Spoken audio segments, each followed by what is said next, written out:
Mr. Golumbik, the Biden-Harris administration's Assistant Secretary for EBSA stated that information sharing in the form of common interest agreements is a normal tool in litigation.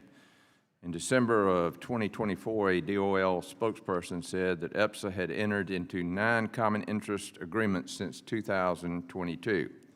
What is a common interest agreement, and how does a common interest agreement differ from EBSA's assistance to plaintiffs' attorneys that you have observed? Thank you, Chairman Allen. A common interest agreement, as used in the legal proceedings, involves 2 parties who share a common interest in the outcome of a litigation or a proceeding or a dispute or controversy. So in the case I was involved in, there was a common interest agreement that had been entered into between the Department of Labor and a plaintiff's firm.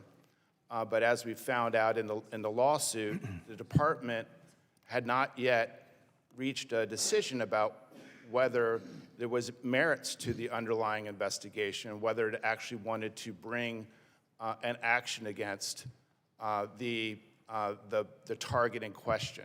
So there was not a common interest in the outcome of the dispute, but the DOL nevertheless had entered into that common interest agreement at that time. And the court found on that basis there was no common interest between the department and the plaintiff's law firm.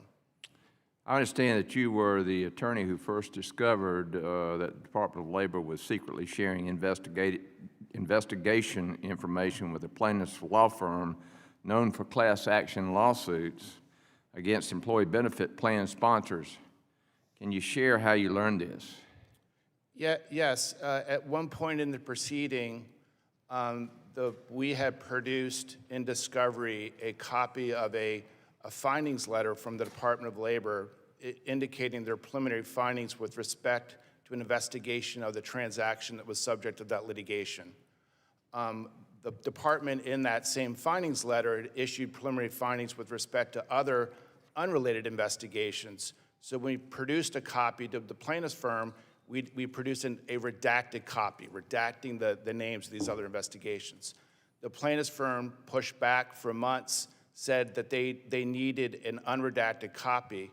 On the eve of key depositions, the plaintiff's firm produced to us an unredacted copy of that findings letter. At that point, I went to the DOL government lawyer in charge of the underlying investigation. He confirmed he had provided an unredacted copy of that letter to the plaintiff's firm pursuant to a common interest agreement. Yeah, surprise, surprise. Were you surprised to learn of the secret sharing arrangement, and if so, when did it come as a surprise?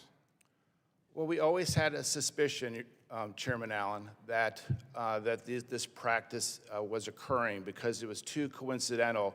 There'd be an opening investigation, there'd be documents exchanged, witness interviews, and then a year or 2 later, a plaintiff's firm is bringing a lawsuit with respect to the underlying investigation.